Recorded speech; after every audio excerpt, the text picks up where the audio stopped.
All right, let's dive deep today Let's do it. into this idea of constraints Yeah. and using them to boost creativity. Yeah. So we're pulling from Rework by Jason Fried It's and David Heinemeier Hansen. a good one, And this book really flips the script on how we think about limitations, for sure. especially when you're starting something new. Yeah. Like, have you ever heard of prisoners making weapons out of soap? I have. Or like how strict poetry rules can lead to masterpieces. So it's true. We're going to be looking at those examples today. Yeah. And along the way, I want to Yeah. ask, how can you use these ideas Oh, for sure. on your own projects, no matter what you're working on? Yeah. It's so fascinating how Yeah. we always view constraints as these roadblocks. Yeah. But what if they're actually secret weapons in disguise? That's a good way to put it, yeah. Yeah. So the authors of Rework, they argue that having less Yeah. can actually make you more resourceful Mhm. and more creative. I never really thought about it that way. It's interesting, right? It's counterintuitive. It is. Yeah. It's almost like a mental hack. Okay. Think about those prisoners Yeah. who have to get inventive with very limited resources. Yeah. They have to problem solve in a completely different way. Yeah. And that ingenuity can lead to some pretty amazing results. Turning a bar of soap into a weapon. Exactly. That's not your everyday crafting tutorial. No, definitely not. Yeah. And so you see this in the creative world. Absolutely. All the time. Like sonnets. Yes. All those rules. Yeah. 14 lines, rhyme scheme, rhythm. But those limitations are actually Uh. what give sonnets their beauty and their power. Right. It's like poets are forced to distill their thoughts Yeah. and emotions into a very precise form. Right. And that creates an intensity Yeah. that you don't find in free verse. I've always been intimidated by sonnets, I think, I understand that. because of all those rules. It's like, it's just beyond me. Yeah. But I can see what you're saying Yeah. about how that could actually be freeing in a way. It's like a game, right? Oh, You have these set parameters. Yeah. And you have to figure out how to be creative Right. within those boundaries. And that can lead to those surprising results. Absolutely. Yeah. Like maybe those restrictions force you Yeah. to tap into a different part of your brain. Oh, interesting. A part that wouldn't be activated if you had unlimited freedom. Okay, that's interesting. Yeah. I like that. And it's not just poetry. We see this. Yeah. Minimalist writers like Ernest Hemingway Right. and Raymond Carver, they embraced the power of constraint Okay. in their prose. Mm-hmm. They used simple language, short sentences. Right. But their stories are so powerful Right. because every word carries so much weight. It makes you wonder if having too many options It can be does. paralyzing. Absolutely. Like, if you have this blank canvas Right. and there are just endless possibilities, where do you even begin? Where do you even start? So Rework really emphasizes this idea of focusing on what matters most Yeah. and cutting out all the rest. The noise, they have this great phrase. Okay? It's build half a product, not a half-assed product. I like that. It's all about being ruthless with your choices Right. and prioritizing quality over quantity. Yeah. So instead of cramming every bell and whistle into Sure. your project, Yeah. you focus on creating something lean and impactful. So you're saying it's better to launch a focused Yes. and polished product that does a few things well, Yes. rather than just trying to cram every feature imaginable. Absolutely. Okay. It's about understanding that you can't do everything at once. Right. It's about making tough decisions Yeah. and deciding what's truly essential. So it's like a film director making cuts to a movie. Exactly. They have good scenes, but if they don't serve the story, they gotta go. They have to go. Kill your darlings. Exactly. It's hard, but it's Totally. necessary to create something truly great. And the authors of Rework did that with Rework. They did, yeah. They cut out They practiced what they preached. a significant portion of the original manuscript. They did. Wow. It's pretty meta when you think about it. Yeah, very meta. Yeah. So how can our listeners apply this principle Yeah. of less is more to their own projects? That's a great question. I think it starts with taking a step back Okay. and really evaluating Yeah. what's essential, Yeah. what's not. Mm-hmm. What can you cut without sacrificing Yeah. the core value Right. of your project? It's like decluttering your creative space. It is, literally and figuratively. Yeah, I like that. Yeah, and by removing those extraneous elements, Yeah. you can actually create more space Okay. for the things that truly matter Right. to shine through. Yeah. So I'm curious about this epicenter concept Okay, that they talk about. Yeah. It seems like it's related to this idea of focusing on the essentials. It is. Can you explain what that's all about? Sure. The authors of Rework, they talk about Yeah. starting a project by identifying its epicenter, Okay. which is that absolute core element, the thing that everything else revolves around. Okay. Without it, the whole project just Yeah. falls apart. Okay. So, I'm getting a visual here, okay. like a hot dog stand. Yes, exactly. Okay. The hot dog is the epicenter. Okay, so all the other stuff, Yeah. like the buns and the toppings. The toppings, the Yeah. location, Yeah. it's all secondary. Okay. You can have a hot dog stand without relish, Right. but you can't have one without hot You dogs. can't have a hot dog stand without hot dogs. No. That's funny. Yeah. So for everyone listening, the challenge is to find Yes. the epicenter of their own project. If everything else was stripped away, What would remain? yeah, what would be left? And once you identify that core element, Yeah. it can really help you focus your energy Right. and ensure that you're building on a solid foundation. It's like finding the heart of your project That's a great way to put it. and making sure everything else Yeah. supports that central beat. Love it. Now, rework also talks about ignoring details early on.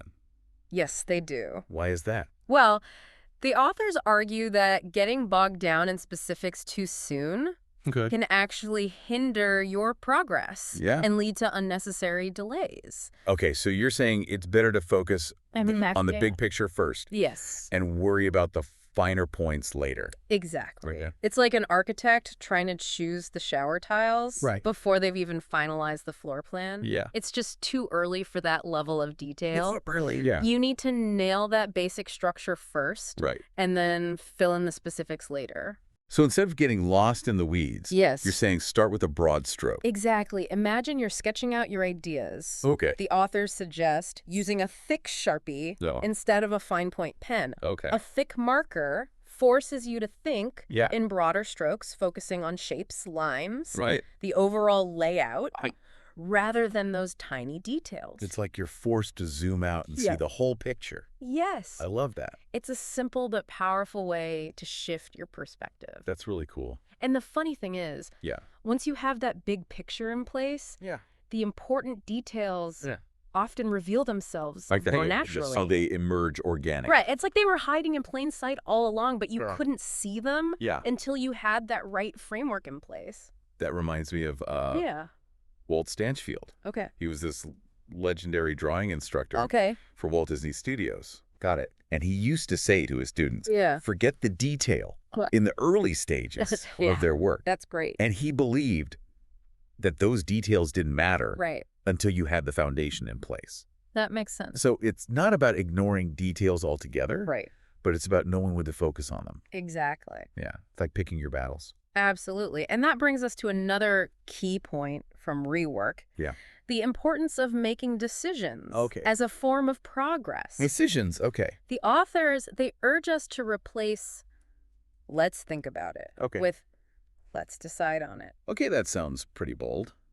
It is. Why is making decisions so crucial? Well, when you put off decisions, they Yeah. tend to pile up, Yeah, creating this backlog right. of unresolved issues. It's like having a million tabs open in your brain. Exactly. It's overwhelming. And it can really sap your energy and Mhm. stall your momentum. Making choices, even if they're not perfect, Yeah. helps you build momentum, Okay. keeps things moving forward. So each decision is like, It's like laying another brick in your foundation. okay. Yeah. But what if you make the wrong decision? That's the beauty of it. Okay. You can always adjust course later if needed. Right. The important thing is to keep moving forward Right. and not let the fear of making a mistake Yeah. paralyze you.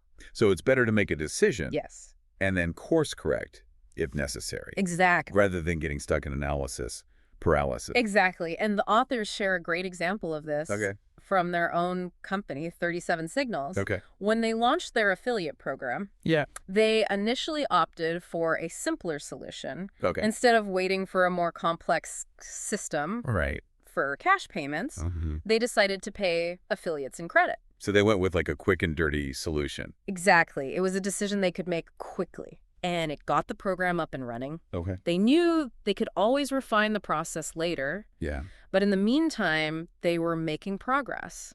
That's a good reminder that sometimes good enough is actually good enough. It is, especially when you're starting out. Especially when you're just starting out. Yeah, don't let the pursuit of perfection hold you back. Right. Rework also emphasizes the importance of being a curator Okay. when it comes to building a successful business. Okay, so how do they mean that? Well, it's about choosing what to leave out, Oh, okay. just as much as what to include. That's interesting. I never thought about it that way. Yeah, they compare it to Right. creating a great museum experience. Right. You wouldn't just cram every single piece of art Right. into one room. That would be overwhelming. It would be overwhelming and chaotic. Yeah, it would be more like a warehouse than a museum. Exactly. Exactly. Yeah. What makes a museum great Right. is the careful selection process, Right. the thoughtful curation that goes into deciding which pieces Yeah. deserve a place on those walls. So it's about being selective. It is, Yeah, and this- choosing the pieces that truly matter and Yeah. contribute to the overall experience. And the authors use the example of Zingerman's Deli. They do, which is known for its Yeah. incredibly curated selection. Yeah, they're super picky about what they sell. They are. They're not just filling shelves. Oh, They're so- making deliberate choices about what to offer their customers. And the owner of Zingerman's, he has this great quote He does, yeah. out his process for selecting olive oil. Yes. He says, there are plenty of oils that come in nice bottles Yeah. with very endearing stories to tell. This was no exception, but most simply aren't that great.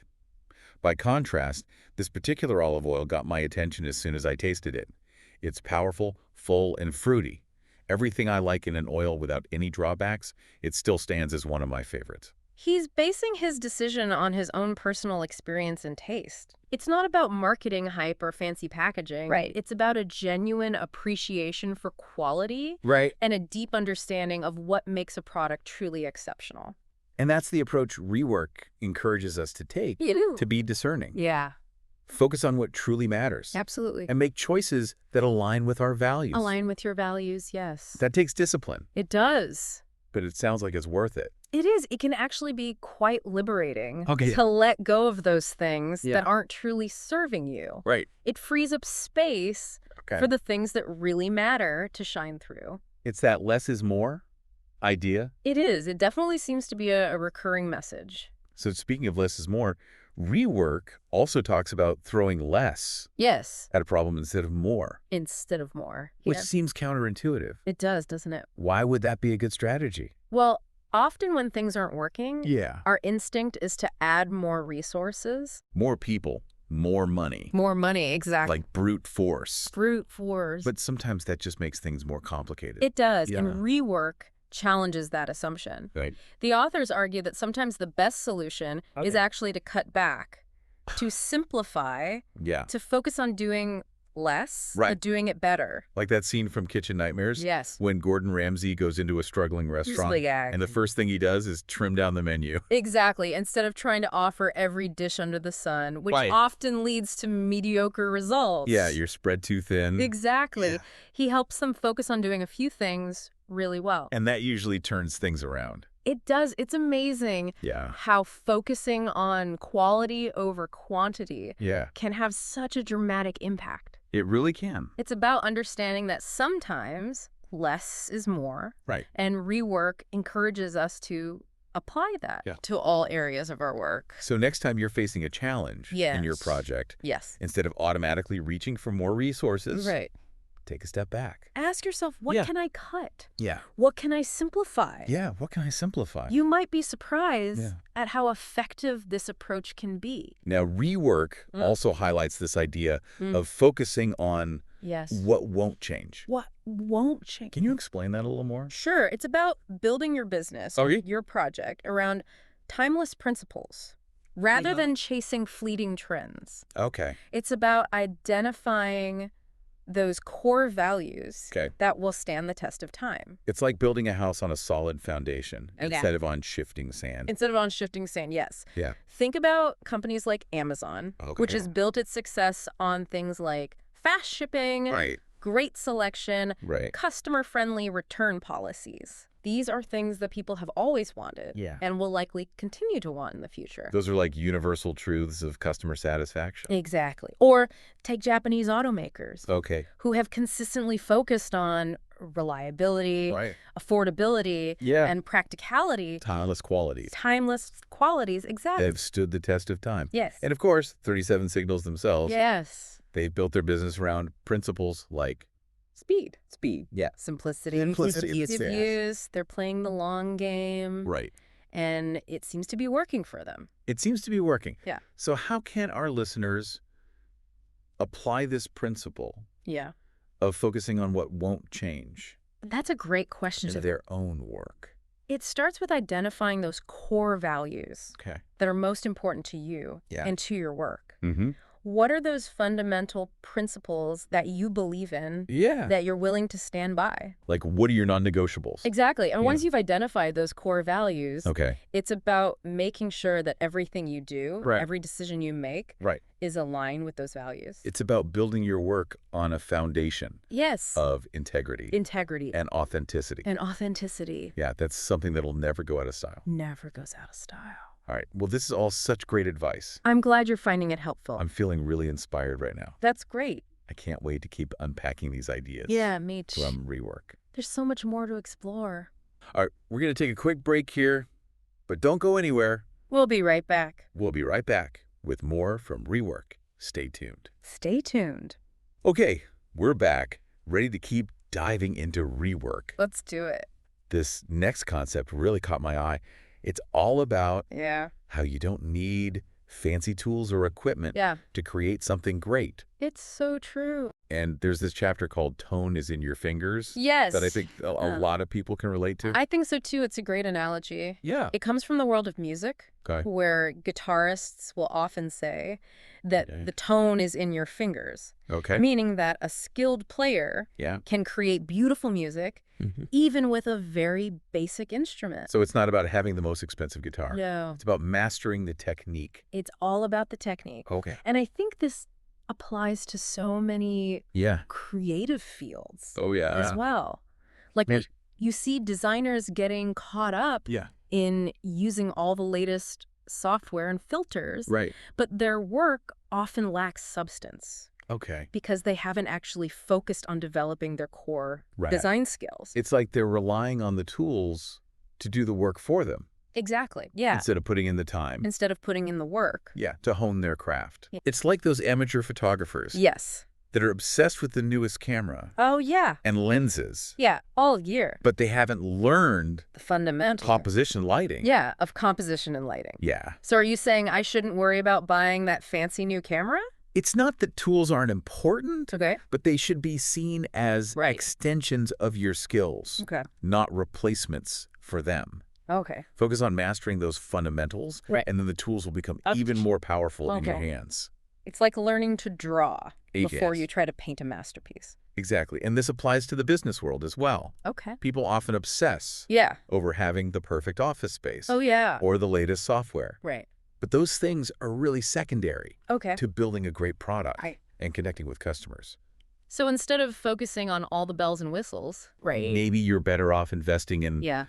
learning new skills or improving your core offerings. The authors of Rework encourage us Okay. to use whatever tools we have Yeah. or can afford cheaply Right. and just get started. Okay. Focus on creating great content, Right. building a solid product, or Mm. delivering excellent service. And the tools can come later. The tools can come later. I like that. Yeah, it's about focusing on what truly matters Right. and not getting bogged down Yeah. that pursuit of perfection Yeah.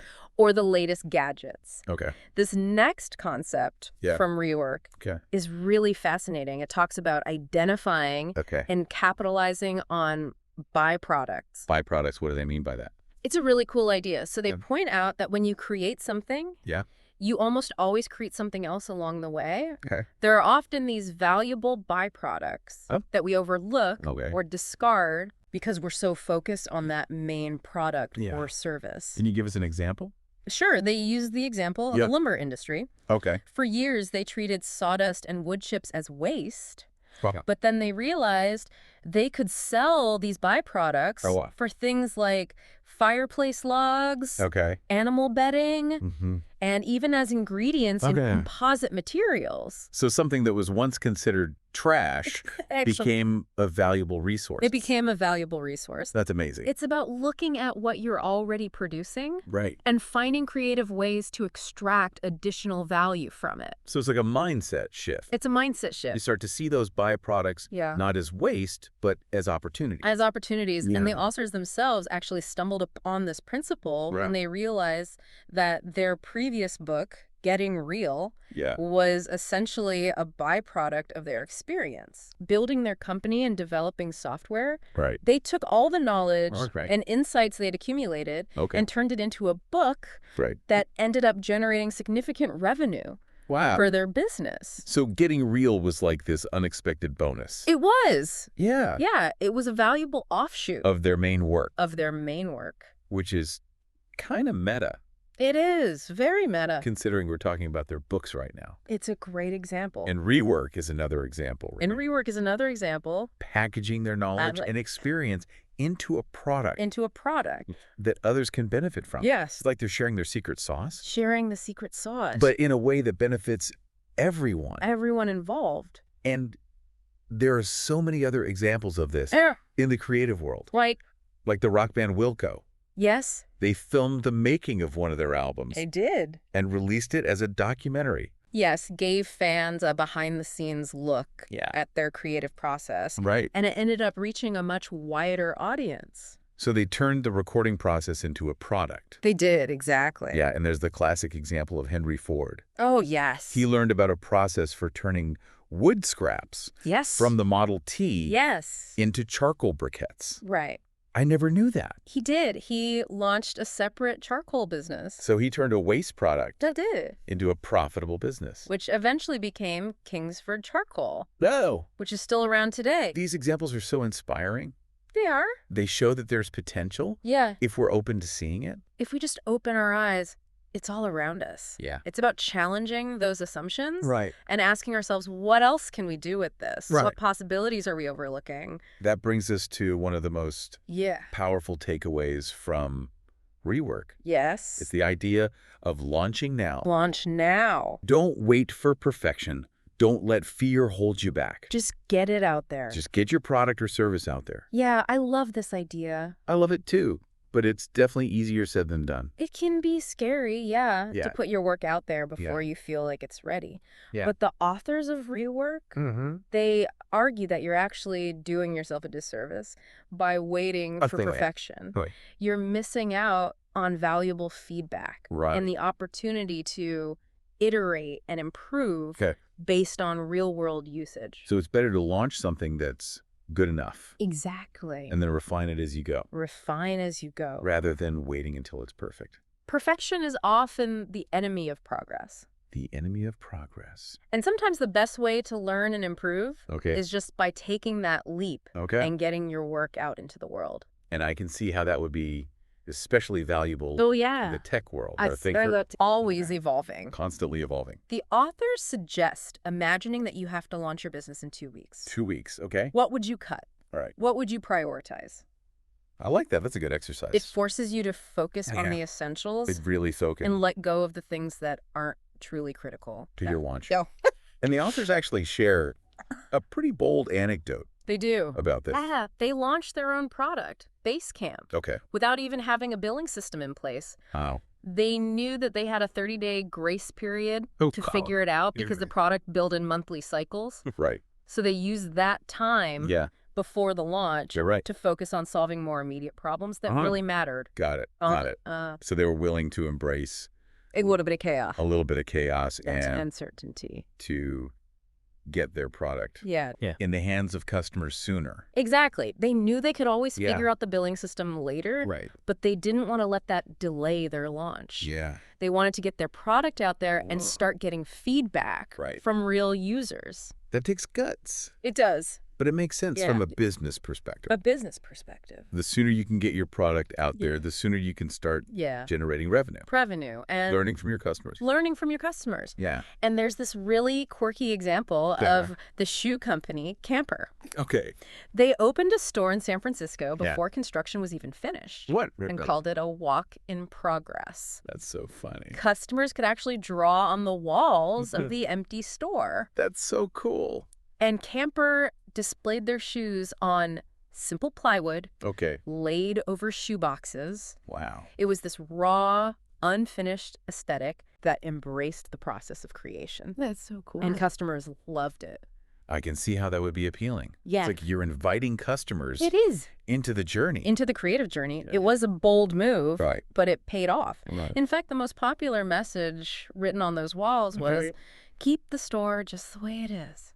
That's amazing. It shows that sometimes imperfection can be endearing. Yeah. And customers are often drawn to Yeah. that authenticity and transparency. So it's a reminder that we don't have to have Right. everything figured out Everything figured out before we launch. before we launch. Yeah.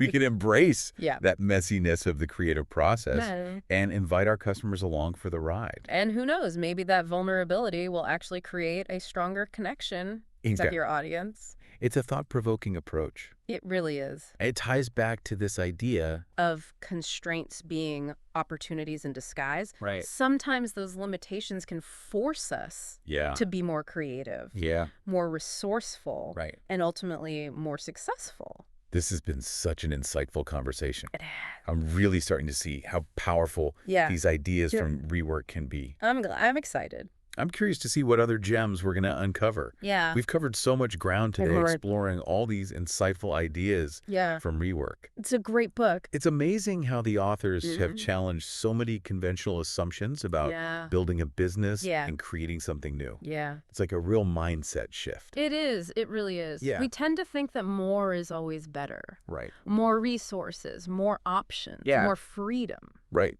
But rework shows us Yeah. that sometimes limitations Yeah. can be our greatest allies. It's so true. They're almost like secret weapons. Yeah. So what's been your biggest takeaway That's a great question. from this deep dive? You know, for me, it's the power of simplicity Oh, okay. and focus. Right. It's so easy to get caught up in the complexity of things, Oh, yeah. to try and do too much at once. Yeah. But rework really reminds us Yeah. that sometimes the most effective approach Okay. is to strip things back Right, to right. the essentials, Yeah. focus on doing a few things really well, Right. and being willing to say no Right. to the things that don't align. That don't align with our core values. It's like decluttering your business, It is. both literally and figuratively. Yeah. Creating space for Yeah. the things that truly matter to Yeah. shine through. So as we wrap up this deep dive Oh, yeah. into rework, Yeah. what's one final thought-provoking question Okay. that you want to leave our listeners with? I would say, what constraints are you currently facing? Oh, that's a good one. In your own work. Okay. And how might you turn those limitations Right. into advantages? That's a powerful question. It is. We all have constraints. You do. Yeah. Whether it's time, budget, resources, Yeah, or even our own limiting beliefs. exactly. But what if, instead of seeing those constraints as obstacles, Yeah. we started to see them as opportunities? Right. It's a shift in perspective Yeah. for innovation and growth. But as we've seen from the examples in rework, Yeah. it's a shift that can lead to remarkable results. It's like turning those I can't statements Exactly. into how can I questions. Yes, love it. Finding creative ways to work within those limitations. And maybe discovering solutions that we wouldn't have Right, that you might not have considered otherwise. considered otherwise. Yeah, and who knows? Yeah, Maybe those constraints will lead you to Yeah. create something even better. absolutely. Sometimes the most innovative solutions Right. come from the most unexpected places. Well, this has been such an inspiring, thought-provoking conversation. I agree. I feel like I have a whole new set of tools Yeah. and perspectives to apply to my own work. I love that. This is all the time we have Okay. for today's deep dive All right. into rework, Rework. but we hope you found it as insightful Insightful and and inspiring as we did. inspiring. And we would love to hear your thoughts. Absolutely. What constraints are you dear? Into Turning into advantages. Share your experiences with us online. Yes, we would love to hear from you. Until next time, keep exploring, keep creating, Keep creating. and keep pushing the boundaries Yes. of what's possible. Absolutely.